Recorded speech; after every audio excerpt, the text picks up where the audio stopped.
Welcome back to the channel. It's been a while. I took a little bit of a break, but now I need to get back to it. We've been super busy. We've been doing a ton of things over the last 6 to 8 months. Well, built a couple side-by-sides to go out to King of the Hammers, and we built our dream shop that's attached to this one. What we're going to do is make one big, huge video about that whole process and what that took us. But for now, what we're doing is getting back to it, getting back to the rock crawler. For those that were following, last summer we wrecked this thing. We wrecked it hard. And at the same time, we had started this Jeep project. And so I'd started this Jeep project, then we wrecked this thing, and it just, I don't know, it was like almost too much stuff to overcome at once. Just to recap what all happened, we cracked the motor block, we cracked the transmission housing, we bent the front axle housing, we bent a bunch of tubes, and just about everything but the rear axle and transfer case. I got the motor in, got the transmission in, all of that's good to go. I've got these new awesome lower control arms. I'll show you here in a minute. And then what we got to do, finish doing, is building this Dana 60 front axle. This is a 99 through 04 Super Duty axle. A lot of people might ask, why are you using one of those rather than the 05 and up? Well, the 05 and up is a great axle. This just happened to be what I came across. Now I use the 99 through 04 on the rear steer car. It's got the 99 through 04 front, and then the rear has 99 through 04 outers on it. It's a 14 bolt with 99 through 04 outers. So this is really convenient for me because I'll be able to use the same outer stub shaft and some of the inner shafts as well. I'll be able to use the same wheel bearing. I got this axle, I was just buying wheel bearings off a guy, and he had this axle that I got for hardly anything. That's why I have this. I already had the truss welded on it and everything, so I don't even have to do that. I don't have to cut the brackets off and all that sort of stuff, because that's one of the most tedious parts about this, is doing that. Like, literally, my least favorite part about working on these junkyard axles is cutting off the old brackets, and I don't have to do that, so that's pretty awesome.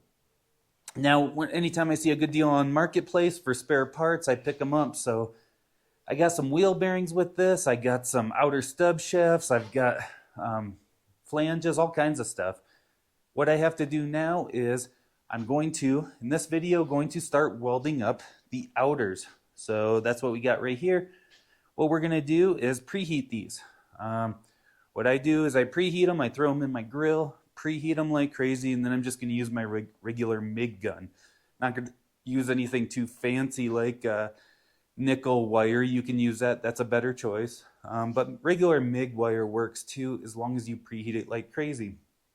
On these knuckles right here, I preheated these, and I used a combination of MIG and a TIG filler that's specially for cast. And honestly, I think just regular MIG alone will do just fine. So that's what we're going to do. We're going to preheat these things, we're going to weld them, and then we're going to let them cool down slowly by wrapping them in a welding blanket.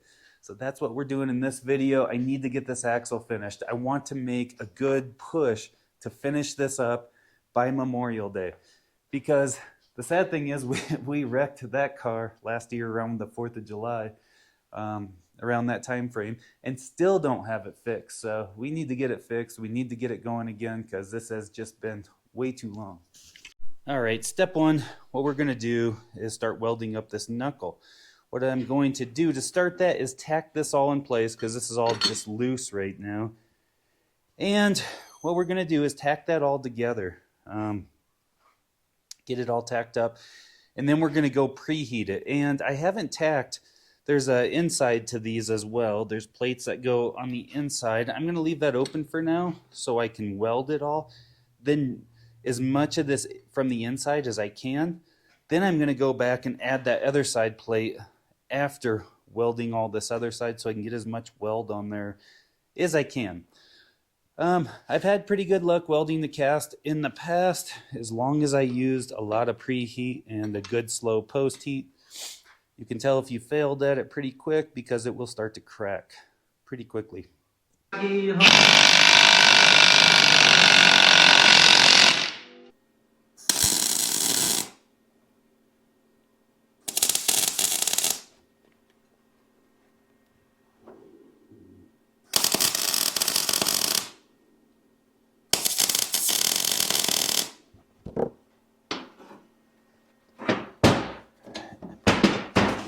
All right, what I'm probably going to do is MIG weld all of this stuff, and then I'll probably come back with my TIG welder and go around right here. So we'll go back around all this with the TIG welder once it's all good and hot, and the rest of it we're going to MIG. So that's my plan for that. And let's go preheat this bad boy and get to welding. Here we go, throwing it on the grill. We're going to let that thing cook here for, I don't know, a good 15, 20 minutes or so.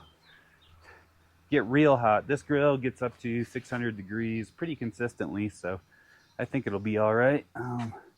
Definitely going to get way hotter than sitting there with a propane torch or a weed burner or something like that. It's just more even heat, in my opinion. So everything we've ever done on this channel has always been about more of a DIY type effort. It's been more about, well, building stuff out of junkyard axles and junkyard motors and stuff like that. You know, for me, it was never about trying to have the most expensive something. What I always wanted to do was to try and spread my money as far as I could. So if I could get away with an axle like this, well, saves me a bunch of money, and then I can have more stuff. So instead of having one really fancy buggy, you know, we can have two buggies that the family can take out. So we can all go and take turns driving and all that. That's always been my outlook on this sort of stuff, and that's what we'll continue to do. And that's what's made it fun for us. And that's what we'll continue with this Jeep when I get back to this thing. The good thing is we have a lot of the parts. I've got an entire front axle assembly. I don't even have to re-gear it or anything. I just have to fix some welding stuff, cut out some stuff on the truss that's bent. I've got another 14-bolt axle. I've got seats for it. I've got the tubing to build the cage and all that stuff. And other than that, we'll need an Atlas transfer case. That's about the biggest thing. So we'll get back to that at some point. But right now, we got to focus on getting this thing done. I've got the knuckle on the grill right now. And we'll give it a few minutes, get it good and hot, then put the other one on the grill, then take the one off the grill and put it on the welding table and start going to town on it. Because once we get the knuckles done, then we can kind of start assembling everything else. Then we're going to gear this, get it all geared, and then we can measure for axle shafts.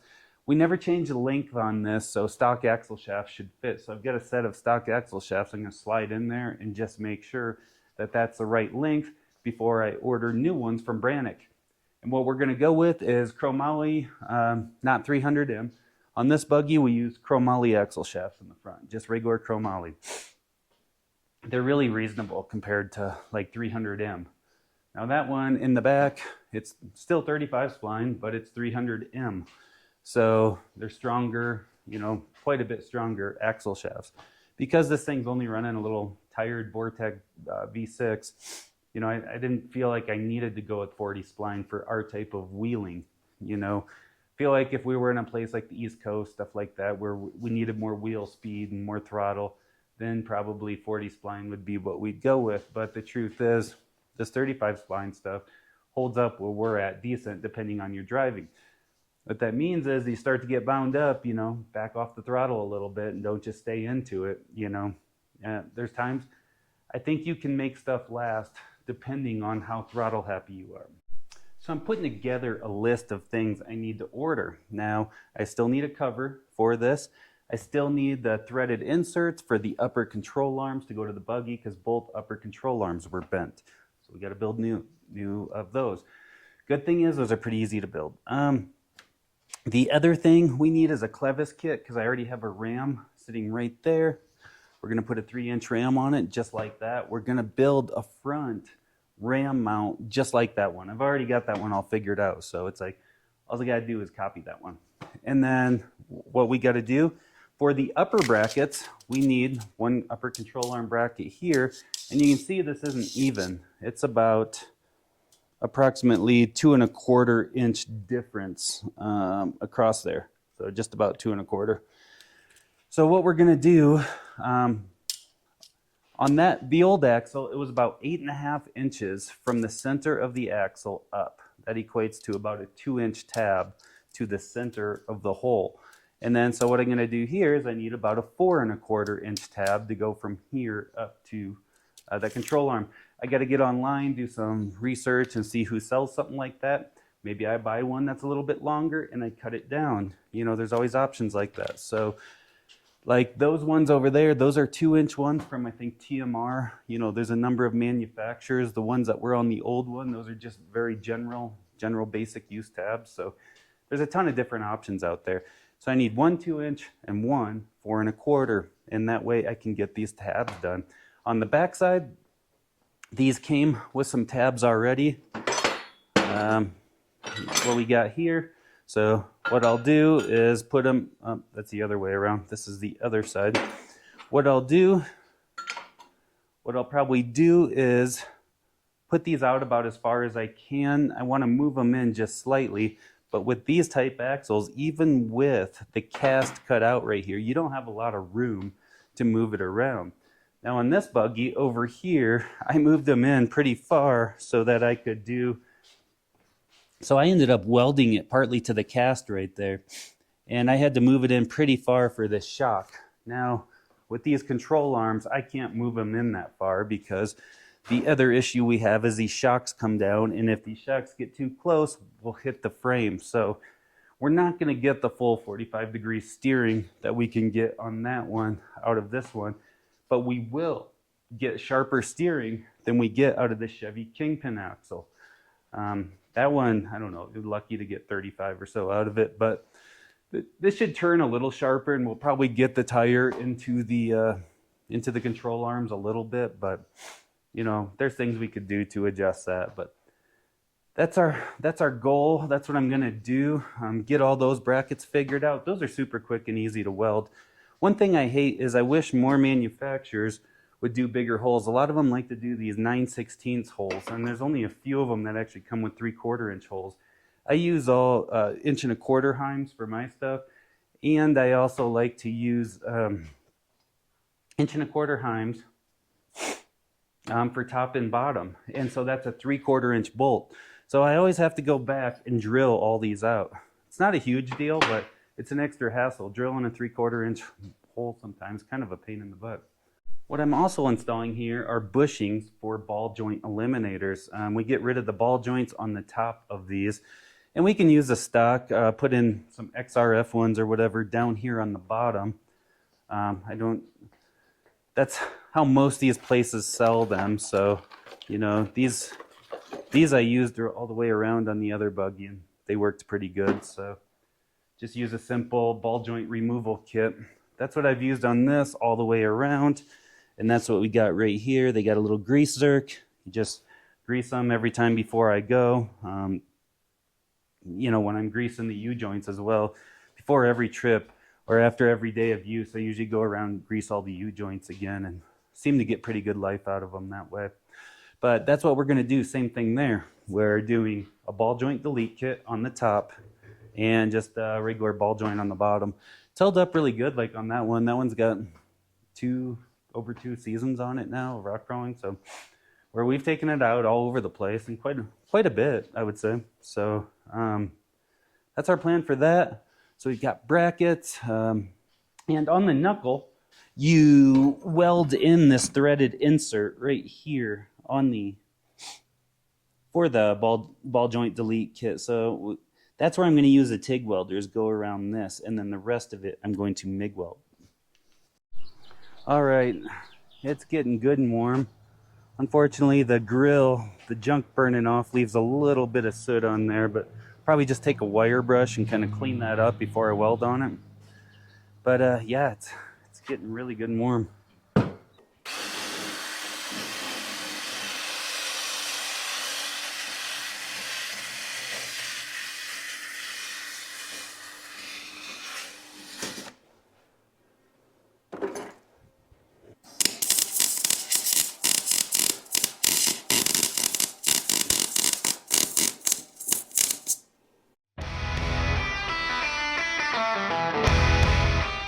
Welding on these super hot knuckles can be tricky for a couple reasons. The first thing is just the heat coming off of it. So you got this heat radiating on you that's making you even hotter. and I'm wearing this sweatshirt because I don't want to burn my arms. The second thing is, it's hard to find a place for me to put my hand or set my arm without that hot knuckle burning through my glove. Finding a place to help set my hand or my elbow really helps me get better looking welds, because when my arms are up in the air, I really struggle to keep a steady hand.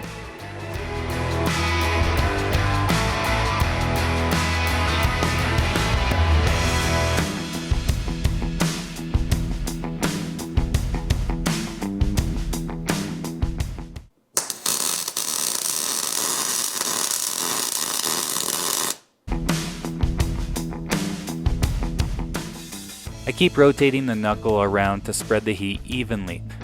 I want to move through this and make sure that I don't miss anywhere as well. All right, overall, I'm pretty happy with it. That's a lot of weld. It's a lot of weld, I'll say that.